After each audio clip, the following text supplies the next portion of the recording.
हमने अभी तक फाइनल अकाउंट में क्या कर लिया सर? फाइनल अकाउंट के लिए हमें ट्रेडिंग अकाउंट का नॉलेज होना जरूरी है, प्रॉफिट एंड लॉस का होना जरूरी है और बैलेंस शीट का। ट्रेडिंग अकाउंट में सर जो बनाने के लिए आपको डायरेक्ट एक्सपेंस का जरूरत है। डायरेक्ट एक्सपेंस किसको बोलते हैं? जो कि रिलेटेड होता है हमारा सर फैक्ट्री से। पी एंड एल अकाउंट के लिए आपको इनडायरेक्ट एक्सपेंस का पता होना जरूरी है, जो कि रिलेटेड होता है हमारा ऑफिस से। बैलेंस शीट में हम एसेट्स और लाइबिलिटी को लिखते हैं। इसके बाद हमने क्या देखा था सर? इसके बाद हमने देखा था आपका trading and profit and loss का format. Trading and profit and loss, trading account से दो चीजें निकलता है हमारा, या तो ग्रॉस प्रॉफिट निकलेगा या फिर ग्रॉस लॉस। ग्रॉस प्रॉफिट निकला चाहे ग्रॉस लॉस निकला, कहां चले जाएगा सर? ये चला जाएगा हमारा पी एंड एल के अंदर। सर पी एंड एल बनाने का पर्पस क्या है? या तो आप यहां से नेट प्रॉफिट निकाल लोगे या फिर नेट लॉस निकाल लोगे। इस नेट प्रॉफिट और नेट लॉस को कहां लेके जाओगे आप? बैलेंस शीट के अंदर। सर अगर प्रॉफिट आया तो बैलेंस शीट के कैपिटल वाले सेक्शन में ऐड हो जाएगा, और लॉस आया तो कैपिटल वाले सेक्शन में क्या हो जाएगा? माइनस हो जाएगा। ड्राइंग हुआ तो ड्राइंग भी हमारा क्या हो जाता है? यहाँ पे माइनस हो जाता है। इसके बाद हमने एक क्वेश्चन देखा था सर लास्ट क्लास के अंदर, आपके बुक का ही क्वेश्चन था। बुक के अंदर का क्वेश्चन बुक का कुछ बच्चे अगर जितने भी लाइव क्लास में मैं क्लियर कर दूं, सर बुक का पीडीएफ नोट्स वगैरह के चक्कर में मत रहिएगा। पीडीएफ से कभी पढ़ाई नहीं होती। किताब खरीद लीजिए, अमेजन से खरीदना है अमेजन से खरीदिए, नियर बाय शॉप से खरीदना है नियर बाय शॉप से खरीदिए। लेटेस्ट बुक होना चाहिए, सिलेबस चेंज है आपका। पुरानी बुक अगर लेते हो अपने सीनियर से तो पूरे साल परेशान रहोगे आप। साल तो नहीं, खैर 2 ही महीने बचे हैं आपके पास। सर आज देखेंगे हम, मेजर टॉपिक है हमारा एडजस्टमेंट। पोस्ट डेटेड चेक वगैरह देख लिया था, आज करेंगे हम एडजस्टमेंट। सर इसको इतना संभाल के करना है आपने, और इस तरीके से करना है कि एग्जाम के टाइम पे आपका पूरा रिवीजन हो जाए। तो हम जो अब क्वेश्चन करेंगे, अभी क्वेश्चन नहीं, फिलहाल हम एडजस्टमेंट करेंगे। 20 से 22 एडजस्टमेंट हमें एक पेज पे एक जगह ही रखना है, मतलब कि सीक्वेंस में। क्योंकि फाइनल अकाउंट के अंदर अगर आपसे पूछूं सैलरी कहां जाएगा, तो हर बच्चा जानता है कि भैया पी एंड एल में जाएगा, और वेजेस कहां जाएगा तो हर बच्चा जानता है कि ट्रेडिंग में जाएगा। आपको फिल करना आता है। आपको एग्जामिनर कहां परेशान करने वाला है सर? परेशान करने वाला है आपका एडजस्टमेंट के अंदर। अब एडजस्टमेंट में भी दो बातें आ जाएगी, या तो जीएसटी के साथ होगा या विदाउट जीएसटी। क्योंकि आपके सिलेबस में मेंशन है कि भैया हम इस बार बच्चों को टेस्ट करने वाले हैं कि जीएसटी की नॉलेज है या नहीं है। जो नेशनल एजुकेशन पॉलिसी या न्यू एजुकेशन पॉलिसी कह लो, जो आया हुआ है, उनका यही पर्पस है कि बच्चों को हम वर्सेटाइल करेंगे।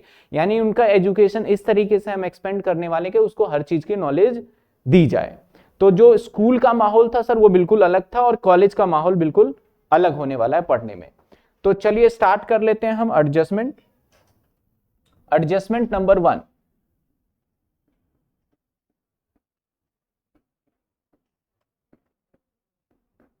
एडजस्टमेंट नंबर 1,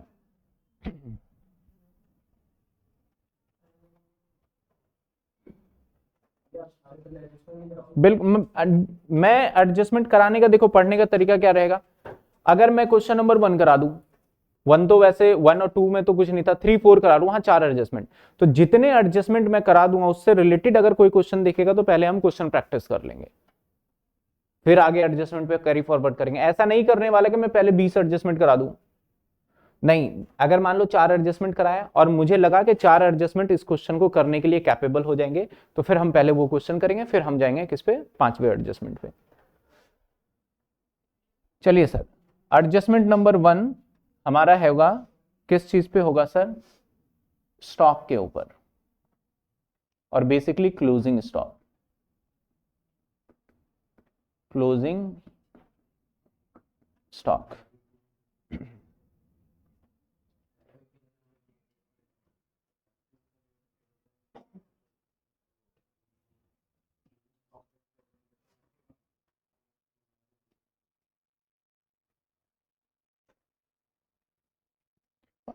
अगर मैं क्लोजिंग स्टॉक की बात करूं,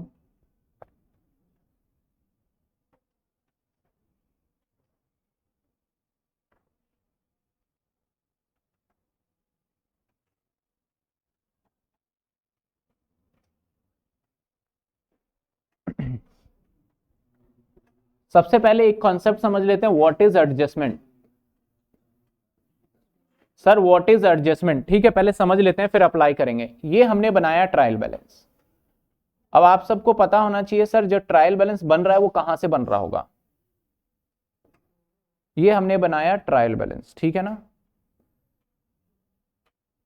ट्रायल बैलेंस से पहले मैंने क्या किया सर? सबसे पहले मैंने किया जर्नल। जर्नल के बाद किया मैंने लेजर। जैसे ही जर्नल और लेजर किया तो लेजर की हमने जो टोटलिंग था उस टोटलिंग को हम यहाँ पे धीरे धीरे लिखते गए, जिसका नाम दे दिया गया ट्रायल बैलेंस। ट्रायल बैलेंस का दोनों साइड टोटल हो जाता है, डन। लेकिन कुछ आइटम हम भूल जाते हैं सर, लिखते लिखते हमें याद नहीं रहा, अरे मैंने क्लोजिंग स्टॉक नहीं लिखा, या फिर मैंने किसी का सैलरी नहीं दिया, किसी का मैंने वेजेस रिकॉर्ड करना भूल गया। तो जब कोई चीज भूल जाते हैं तो हम लिख देते हैं ट्रायल बैलेंस के बाहर कि भैया आपका ये ट्रायल बैलेंस जो है ये 100% ठीक ट्रायल बैलेंस नहीं है, इसके अंदर कुछ गलतियां रह गई है, उन गलतियों को बाहर लिख देते हैं। जैसे सर डेप्रीशिएशन लगाना भूल गए, क्लोजिंग स्टॉक लिखना भूल गए, जैसे कि आउटस्टैंडिंग सैलरी लिखना भूल गए, जैसे कि प्रीपेड, तो जो गलतियां होगी उनको कहां लिख देंगे हम, बाहर। अगर आपको एक ट्रायल मिलता है और उसके ट्रायल बैलेंस के बाहर कोई चीज मिलता है तो ये सारी चीजें जितनी भी बाहर मिल रही है ना, इनको कॉल करते हैं सर एडजस्टमेंट। हमेशा आपको पता है अकाउंटिंग के दो एंट्री होते हैं, एक डेबिट होगा एक क्रेडिट होगा, ये पता है रूल। जो ट्रायल बैलेंस के अंदर आया होगा वो जर्नल के रास्ते से लेजर में आया होगा, लेजर के रास्ते से ट्रायल बैलेंस में गया होगा, इसका मतलब डबल एंट्री के साथ गया है। एडजस्टमेंट तो हम करना ही भूल गए हैं सर, कंप्लीट ओमिशन में चल रहा है, तो क्या इसका जर्नल हुआ होगा, नहीं हुआ होगा, क्या आगे का काम हुआ, नहीं हुआ। तो इसलिए हमारा एडजस्टमेंट की भी कितनी एंट्री करेंगे तो रेक्टिफाई हो जाए, 2। यानी हर एक एडजस्टमेंट की सर 2 एंट्री होगी, एक क्या होगी डेबिट और एक होगी क्रेडिट होगी नॉर्मली। तो जो ट्रायल बैलेंस के बाहर गिवन होता है उसे क्या बोलेंगे हम, एडजस्टमेंट बोलेंगे, और जो ट्रायल बैलेंस के अंदर गिवन होगा उसे हम नॉर्मल एंट्री बोलेंगे। और ट्रायल बैलेंस के अंदर जो होगा उसकी पोस्टिंग करेंगे सिर्फ, और वो कहां जाएगा, एक जगह जाएगा। सपोज दैट मैंने यहां पे लिखा मशीनरी, तो बस एसेट्स में लिख देंगे और कहीं पे नहीं लेके जाएंगे।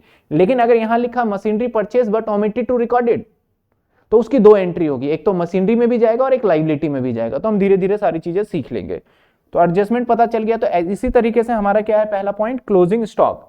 सर क्लोजिंग स्टॉक 2 जगह देखने को मिल सकता है सर, एक हो सकता है आपको ट्रायल बैलेंस में देखने को मिले,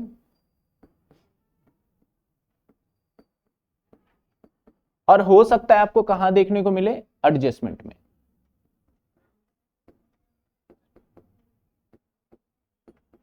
हो सकता है ट्रायल बैलेंस में देखने को मिले, या फिर हो सकता है आपको देखने को मिले कहां पे, एडजस्टमेंट में। सर एडजस्टमेंट का मतलब आपके दिमाग में क्लियर हो रहा है ना कि एडजस्टमेंट कहां पे, ट्रायल बैलेंस के बाहर है ना, या ट्रायल बैलेंस के अंदर, बाहर होगा सर। अगर आपका मिलता है यहां एडजस्ट ट्रायल बैलेंस में, तो सर ट्रायल बैलेंस वाले के कितनी एंट्री करते हैं, एक एंट्री। अगर ट्रायल बैलेंस में निकला आपका तो सिर्फ कहां ले जाएंगे, ओनली ये जाएगा सिर्फ और सिर्फ बीएस लिख रहा हूं बैलेंस शीट को, कहां चला जाएगा सर, ये बैलेंस शीट। और सर बैलेंस शीट में भी कहां लेके जाओगे सर, बस इसको एसेट में लिखना है। कहां लिखना है हमें, एसेट्स में लिखना है, क्योंकि क्लोजिंग स्टॉक का नेचर होता है हमारा एसेट्स। लेकिन अगर एडजस्टमेंट में मिला तो सर एडजस्टमेंट में एक जगह से बात नहीं बनेगी, एडजस्टमेंट में मिला तो कितनी जगह लिखनी पड़ेगी आपको, सर 2 जगह लिखनी पड़ेगी। सर 2 जगह कहां कहां लिखनी पड़ेगी वो देख लेते हैं। सर 2 जगह लिखना पड़ेगा आपको, एक तो लिखना पड़ेगा ट्रेडिंग अकाउंट में, ट्रेडिंग अकाउंट में। सर ट्रेडिंग अकाउंट में आपको लिखना पड़ेगा, और ट्रेडिंग अकाउंट के अंदर किस साइड लिखोगे आप, ट्रेडिंग में तो 2 साइड है, तो ट्रेडिंग अकाउंट में आ जाओगे आप लिखने के लिए क्रेडिट साइड, जिसको हम क्या बोलते हैं, जिसको हम बाय साइड भी बोलते हैं, जिसको हम बाय साइड, यानी दूसरी साइड जो होता है क्रेडिट साइड। और सर एक तो एंट्री यहां कर दिया आपने, ट्रेडिंग के क्रेडिट साइड में लिख दिया। सेकंड कहां लिखोगे सर, सेकंड जाओगे आप बैलेंस शीट के अंदर, और बैलेंस शीट के अंदर लिखोगे आप, मैं बीएस लिख रहा हूं बैलेंस शीट को शॉर्ट फॉर्म में, बैलेंस शीट में, या मैं पूरा ही लिख देता हूं क्योंकि ये मेरे को नोट्स आगे किताब में भी डालने हैं।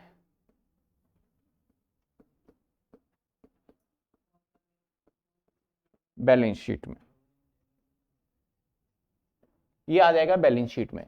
सर बैलेंस शीट में कहां आएगा सर, सर बैलेंस शीट के अंदर ये आएगा हमारा एसेट साइड। बैलेंस शीट में कभी भी डेबिट और क्रेडिट नहीं होता है, बैलेंस शीट में या तो होता है एसेट साइड या फिर लायबिलिटी साइड। तो कहां आएगा सर, ये एसेट साइड।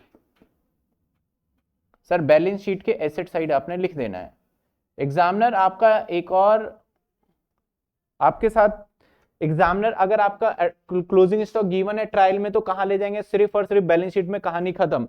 अगर आपका कहां हुआ एडजस्टमेंट में तो 2 जगह चला जाएगा, कहां चले जाएगा, ट्रेडिंग के क्रेडिट साइड में और बैलेंस शीट के एसेट साइड में। पिछला क्वेश्चन देखिए आप, पिछले क्वेश्चन के अंदर क्लोजिंग स्टॉक था, ये था क्लोजिंग स्टॉक, इसलिए मैंने इसे कहां लिखा। अब बताइए ये एडजस्टमेंट का पार्ट है क्लोजिंग स्टॉक या विदाउट एडजस्टमेंट है ये, क्योंकि ये ट्रायल बैलेंस के कहां है, पिछली क्लास के अंदर हमने देखा था ये क्लोजिंग स्टॉक। सर इस क्लोजिंग स्टॉक को हमने कहां यूज किया था पता है आपको? इस क्लोजिंग स्टॉक को एक हमने यहां लिखा था और एक हमने कहां लिखा था, एसेट्स में। दो जगह एंट्री हम करके चले थे। मैंने बोला था डेबिट होगा और क्रेडिट होगा, तो डेबिट होगा और क्रेडिट होगा। तो आप ध्यान से देखिए, मैंने क्रेडिट तो लिख दिया और एसेट साइड में लिखा, तो एसेट साइड का मतलब ये क्या हो रहा है हमारा, एक तरीके से देखा जाए तो ये डेबिट ही हो रहा है। तो एक तो क्रेडिट में चला गया और एक डेबिट में चला गया, यानी हम अकाउंटिंग रूल को अच्छे से फॉलो कर रहे हैं।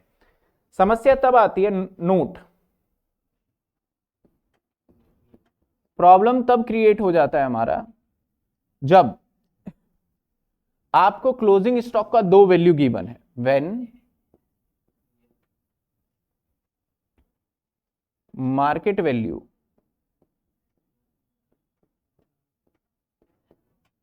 और मार्केट वैल्यू को हम कहते हैं रियलाइजेबल वैल्यू।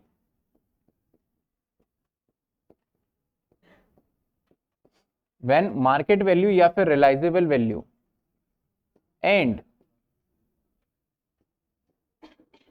बुक वैल्यू,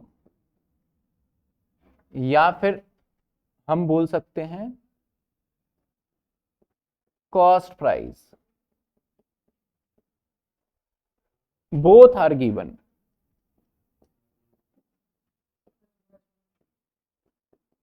जब दोनों दे दिया जाए, ऐसे सिचुएशन में क्या होगा सर, ऐसे सिचुएशन में इसका आंसर हो जाएगा, अगर दो वैल्यू गिवन होगा तो ऑलवेज टेकन,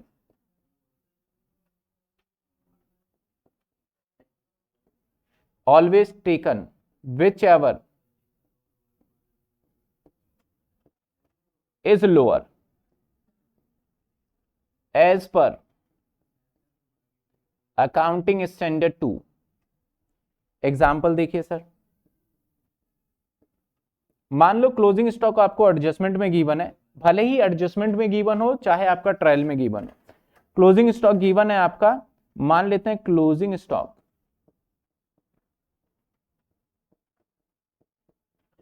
आपको गिवन है 40,000 और इसके ब्रैकेट में लिख दिया गया सर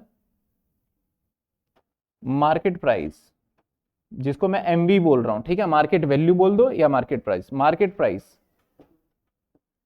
60,000। तो बच्चा कंफ्यूज हो जाएगा, सर आपने ये तो बता दिया कि क्लोजिंग स्टॉक ट्रेडिंग में आएगा और कहां आएगा, बैलेंस शीट में, लेकिन क्लोजिंग स्टॉक की तो दो अमाउंट दिख रहा है, तो हमें कौन सा लेना है? तो अकाउंटिंग स्टैंडर्ड 2 कहता है भैया कंफ्यूज मत हो, दोनों में से जो कम होगा वही लेना है ऑलवेज। तो सर यहां पे दोनों में से कम कौन सा है, क्लोजिंग स्टॉक का 40 या 60? 40, तो आपने लेना है 40, तो इसका आंसर क्या हो जाएगा सर, 40,000। सर एक और एग्जांपल हो जाए, चलिए example number 2, closing stock. Sir closing stock आपको दे रखा है मैंने 50,000, मार्केट वैल्यू 23,000। तो अब कौन सा लेंगे हम, वेरी सिंपल 30,000, क्योंकि रूल के हिसाब से विच एवर इज लोअर का मतलब जो दोनों में से कम है। ऐसा कभी मत समझना कि जितने का खरीदा है वही लिया जाएगा या फिर जितना मार्केट में बिक सकता है उतने का होगा, दोनों चीजें पॉसिबल है, आपको इसके अकॉर्डिंग लेना होगा। कोई दिक्कत यहां तक, कोई परेशानी समझ में आए? एडजस्टमेंट नंबर 1 हो जाता है हमारा डन।